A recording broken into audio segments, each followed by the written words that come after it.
تو اس طرح ڈانٹ دیا ہوگا کسی نے، کسی غلط فہمی کی وجہ سے کوئی اس طرح معاملہ ہو جاتا ہے، تو مشقتیں طرح طرح کی آئی ہوں گی.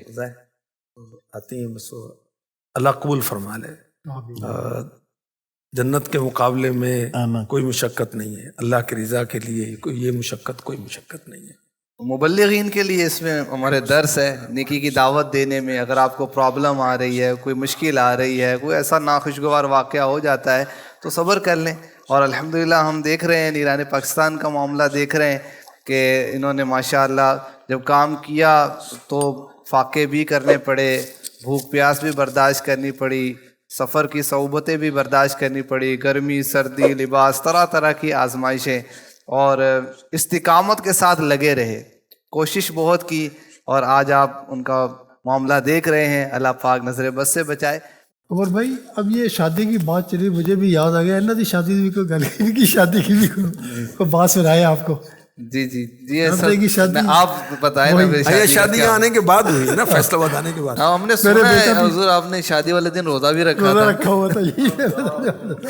صرف کھانا پکا لیتے ہیں آپ، سنا ہے قافلوں میں جو جاتے ہیں ان کو یہ بھی آ جاتا ہے، کون سی ڈش بنا لیتے ہیں. وہ خاص نہیں بھائی، تو گزارا ہو جائے. کچھ چند بار ایسا ہوا کہ قافلے والوں کو میں حلوہ بنا کر کھلاتا. تو گھر میں بھی کھانا یا چائے بنانی ہے، برتن دھونے، گھر کا کام کرنا میں کر لیتا تھا. اب بھی میں کر لیتا ہوں، کوئی وہ حد نہیں. اب تو نگران پاکستان ہے نا حضور. پھر بھی ہے بھائی، اللہ کے بندے سب سے پہلے حضور کے امت ہی ہیں.